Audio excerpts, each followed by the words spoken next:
Dear students, let us continue our study in this paper titled Question Document. And as the name suggests, question document, that is, you are having a question mark on that, and very integral component becomes the anonymous letters.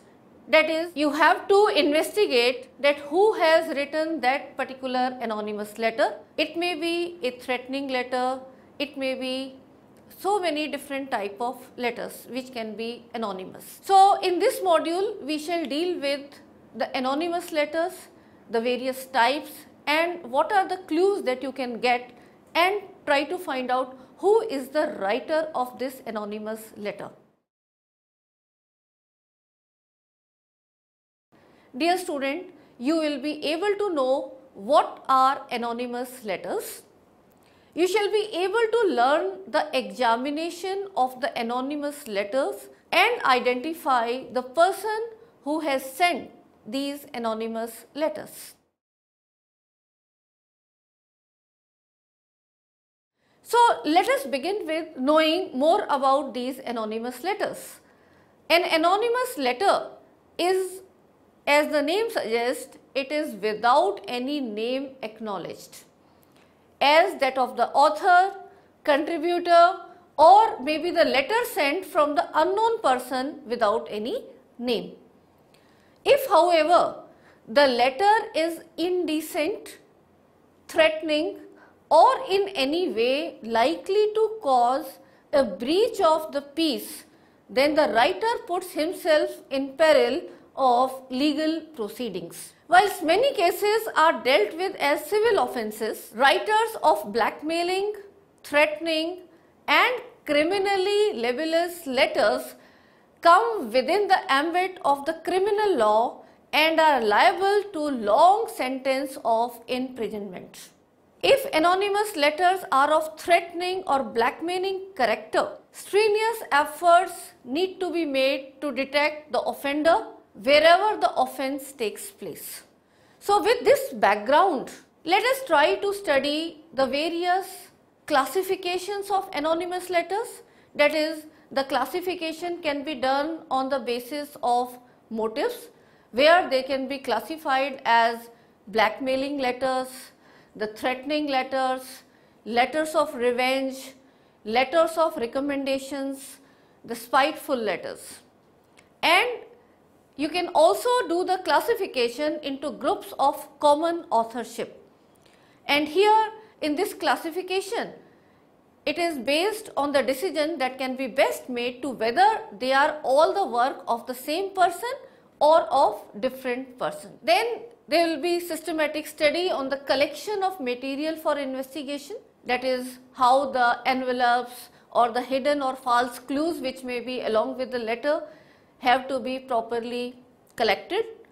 And then the role of handwriting, how the disguised handwriting is used in making these anonymous letters, and the various methods of disguise while writing these anonymous handwritings, and then the methods of examination for authentication, how you have to do. So, let us try to study all these in more detail with the help of these graphics and visuals. Now, let us discuss about classification of anonymous letter based on motives. Number 1. Blackmailing letters. If a blackmailing letter is to be taken seriously at its face value, it should fulfill certain conditions. Number 1. The sum of money demand may reasonably be thought by the blackmailing to be within the capacity of the victim to pay. Number 2. There should be practicable instructions whereby the money is to pass from the victim to the blackmailer. Number 3. A genuine blackmailing letter should contain a hint, if nothing more definite, of some reason why the victim should be called upon to pay. Number 4. No genuine blackmailing letter is completely without the promise that the current demand is positively and definitely the last, and that if it is promptly compiled with no more will ever be heard of the matter. Number 2, threatening letters. These are fairly common, but if legal proceedings are contemplated when the author has been identified, it is important to distinguish between those threats which are real and intended to terrorists and other which are so extravagant that the writer is never likely to implement them. It is the threatening letter more than any other which sometimes contain the planted clue which has deliberately been inserted to throw the blame for the threat onto the person the writer desires to harm. It is noteworthy that the threatening letter, where the writer intends and is in the position to carry out his threats, is comparatively rare, and in these cases, the recipient usually has an excellent idea of the identity of the person responsible. If he can be persuaded to speak, the investigation is simplified from the outset. Number 3, letters of revenge. A revenge is the motive behind a large proportion of anonymous letters. Included in this group are the tip off letters sent to the police, tax officials, customs and excise, and to those in authority in business and other organizations. They contain allegations of some wrongful act on the part of the person it is desired to harm in the hope of bringing them into conflict with authority. It is the threat to write these letters that is most favored by the blackmailer, and very often it is the only threat he dares to carry out. Letters of recommendation.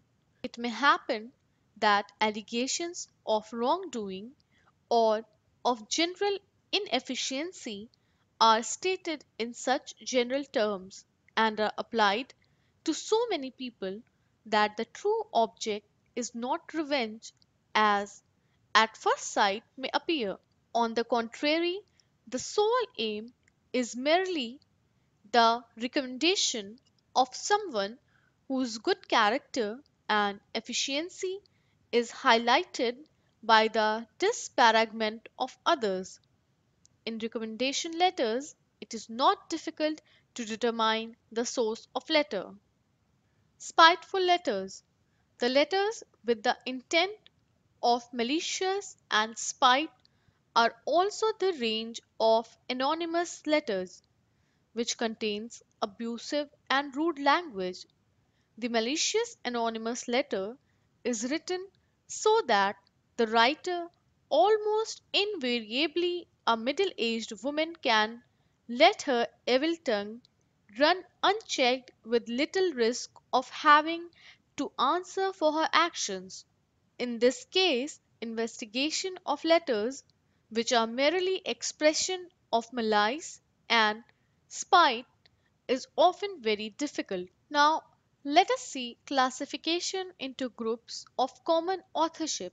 This classification is based on the decision that can be best made to whether they are all the work of the same person. Sometimes this is not difficult to identify the writer because of the same style of writing or the one typewriter has been used throughout. It may happen, however, that some letters are written in cursive handwriting and other in block capitals, with the remainder typed in a number of different machines. Even if cursive handwriting is employed throughout, it may be presented in several elaborated disguises chosen so as to convey the impression that more than one writer is involved. There are some points which indicate that the work is done by a single person. Number 1, ideas expressed in the letter. Number 2, quality of phraseology, which reflects the personality behind the letter. Number 3, irrespective of the manner in which these ideas are committed to paper. Let us have a look on collection of material for investigation. The essential part of the investigation is collection of standards. The amount of anonymous material should be gathered together for the whilst the chance of detecting the author of single letter may be good. It is increased out of all proportions when two or more letters from the same source are available. Therefore, discreet inquiries should be made to ascertain whether similar letter had been received by relatives, friends, and neighbor of the complainant. If the inquiries fail to reveal any further specimens, efforts should be made to induce the writer to write again. The victim should be warned to be silent and to give no outward sign of having received the offending letter. In some cases, the letters are written by the complainant himself. So, from the beginning, the investigator should bear in mind and caution should be adopted whenever the investigation is being discussed with him. Unopened letters. The letters which are continuous received by the victim and they are not open, then they indicate that the letter is recognized by the victim before the envelope is opened. Thus, they should be preserved and handed over for examination unopened. These unopened letters sometimes contain fingerprints which can be developed by an inhydrin process.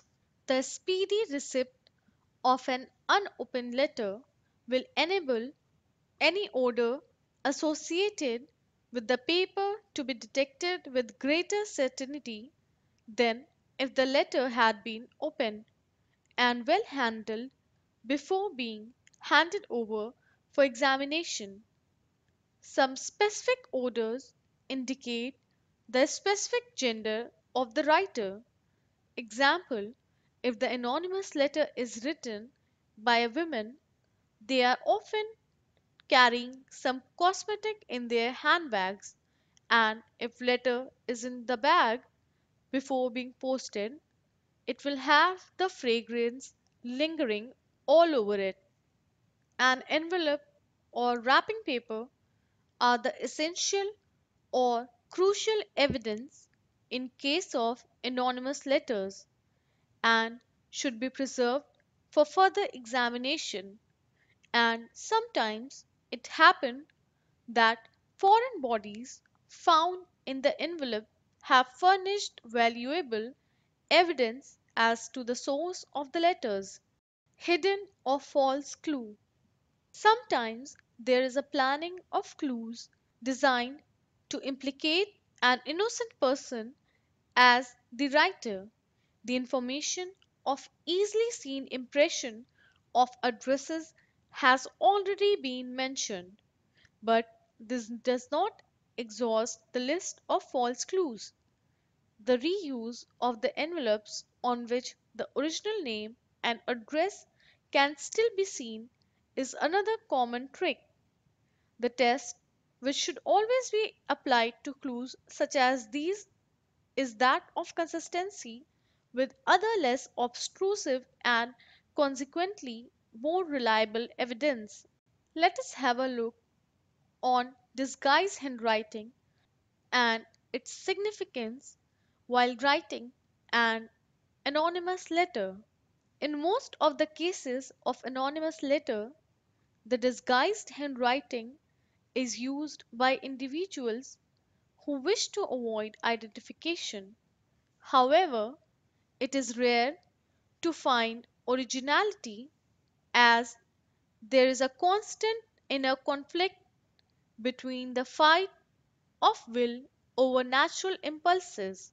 The attempt to disguise is more likely to be successful when the text is short rather than if it is lengthy, as keeping up an effective disguise is hard to maintain. Identification of authenticity is based on the principle that no two people write exactly the same.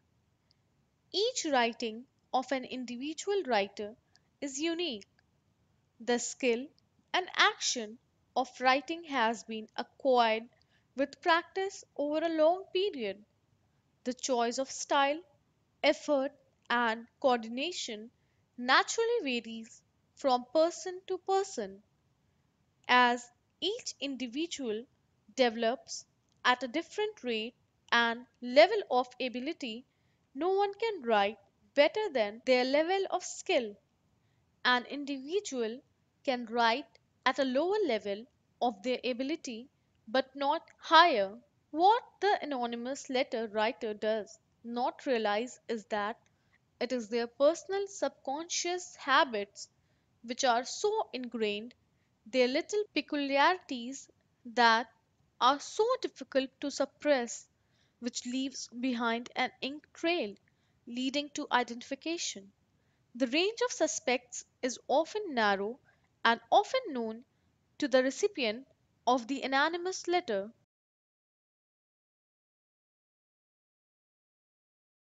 So dear students, after knowing all this, let us try to look at this particular case where an anonymous note was found, and here it required the investigation as an examination of the cash register receipt on which the message was written. The fact that the note was written on paper, not manufactured for writing, it created significant features which prevented identification. And because of these distortions and disturbances, a comparative examination of handwriting would have been futile. Further examination of the suspect's actual handwriting as exemplars was curtailed, saving time and cost for the client. To determine that handwriting appearing on an anonymous note cannot be used to identify a writer is considered a hallmark of expertise.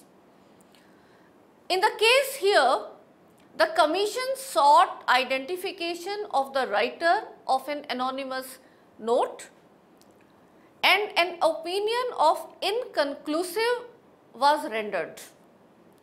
And this opinion was based on the facts which we will be discussing. Distortions of the handwriting appearing on the note were attributed to the writer's use of a disguise. Other disturbances in the handwriting were attributed to someone writing upon a cash register receipt paper. According to Conway, the examiner, who presumes to definitely identify every handwriting with which she is confronted, seeks to do that which cannot be done. Conway further says that no handwriting is susceptible to identification if it is not truly representative of its source, that is the writer. Observations, which we will be discussing more here, became limitations indicating that the handwriting was not truly representative of its source and therefore it was unidentifiable. To be identifiable, a questioned handwriting must bear significant, stable and unique characteristics upon which the opinion can be based. Because an orderly study of any questioned handwriting is a prerequisite to identify its author, the condition of the document should first be examined to determine if it is legible and suitable for comparison. And in this particular case, the anonymous note was legible and the condition of the original document was good. Next, we should ask these three questions. First, what dominant graphic trait is observed? And the dominant graphic trait is defined as the graphic trait happening most often in the handwriting. Second, can the dominant graphic trait be established as a significant, stable and unique characteristic which repeats in the exemplars? And third, can the dominant graphic trait be explained as an element of disguise writing or not? Regarding the first question, looking at the questioned writing on the anonymous note, it was observed that the dominant graphic trait is letter impulse writing. Letter impulse writing results when a person writes each word one letter at a time, the hand moving to a new position to form each letter, and this then created a baseline which was individual and unique for each letter. Letter impulse writing is a very short pen scope, and if we try to define the pen scope is defined as the amount of writing done before the writer makes a notable readjustment in movement or without a break in the progressive motor sequence. Letter impulse writing means that a notable readjustment is made or a notable break in continuity occurs between each letter. Sentence impulse writing, on the other hand, means that entire sentences are written without such readjustment or break. Next, as to whether the dominant graphic trait, that is the letter impulse writing, can be established as a significant, stable and unique characteristic which repeats in the exemplars, we can consider that pen scope is a uniquely identifying characteristic, but if and only if it repeats in the exemplars. However, the pen scope observed in the exemplars of the suspect, in this case submitted for the examination, it showed sentences and not the letter impulse writing. Further, it is assumed that the exemplars submitted were representative of the entire population of suspects. The note's dominant graphic trait would then be explained as the element of the disguise, and this would limit the comparative examination of the handwriting submitted by the two prime suspects, because as indicated their handwriting was written with sentence impulse exclusively, which defined them as skilled, graphically mature writers. In discussing the identification of handwriting involved in a disguise, one would consider the use of letter impulse writing by a skilled writer to be a distortion of his or her usual handwriting habits. When letter impulse handwriting is executed by graphically mature writers, it is defined as unnatural handwriting. The anonymous handwriting can then be considered not truly representative of its source and therefore unidentifiable. Every handwriting can be identified with its author provided it contains the handwriting habits, individualities and characteristics of its author in adequate kind and number.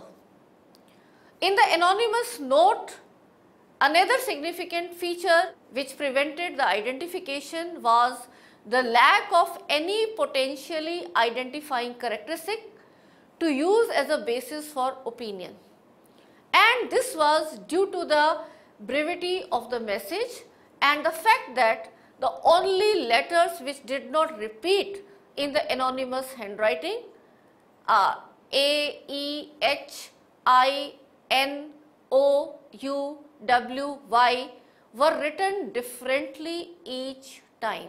There was no distinct pattern of letter formation. Therefore, this comprised a limitation in this particular case.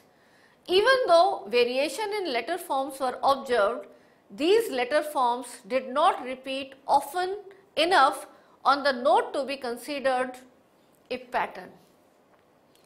Generally, letter forms in themselves are rarely identifying graphic traits because they are most often class characteristics and the easiest graphic traits to alter. In general, however, the observation of a pattern of variation of letter form or the peculiar use of a letter form in a particular situation could be uniquely identifying. So, you should keep all these things in mind while doing investigation of such letters. Next, the disturbances of the anonymous handwritings were then considered. It is impossible to identify the handwriting which is qualitatively inadequate. Close scrutiny should be made of every feature of the handwriting to determine whether there are variations that would indicate the unusual conditions. In the handwriting in question here, the effects of an irregular writing surface were observed via regular patterns of interruptions in each stroke. The surface on which the paper was laid while writing could be disturbed. Because this disturbed line quality showed a uniform pattern of corrugation, it was distinguishable from the true tremor. Irregular writing surfaces can interfere with smooth movement of the writing implement. In this case, it was a pencil, and also affect the appearance of the handwriting. Writing done under usual conditions may not be suitable for comparison purposes, and this added to the basis of opinion in this case. Also of importance in this case was the fact that the anonymous note was written with a pencil on a cash register receipt, further limiting the identification of the writer. Paper type plays an important role in the formation of the different characteristics of the pencil strokes. The surface texture of the paper manufactured for writing is finished, so writing instruments may move freely on the surface. The cash register receipt was not actually the paper manufactured for writing. Additionally, it was observed that a very light pressure was used by the writer of the anonymous note. The pressure patterns observed in anonymous note was reasonably explained by the writer's attempt to prevent erosion of the cash register receipt paper. And this is the note you can see which was made. And in summary, what we can say is the combination of limitation discussed herein with their accumulative significance, they form the basis of the opinion that it was inconclusive as to identify the writer. However, as to the opinion that the writer could not be identified, that conclusion was definite. Identification was prevented by the combination of observations, that is, the significant, stable and unique characteristics did not repeat in the exemplars. Another thing, the particular disguise and the note's limited amount of words was another limitation.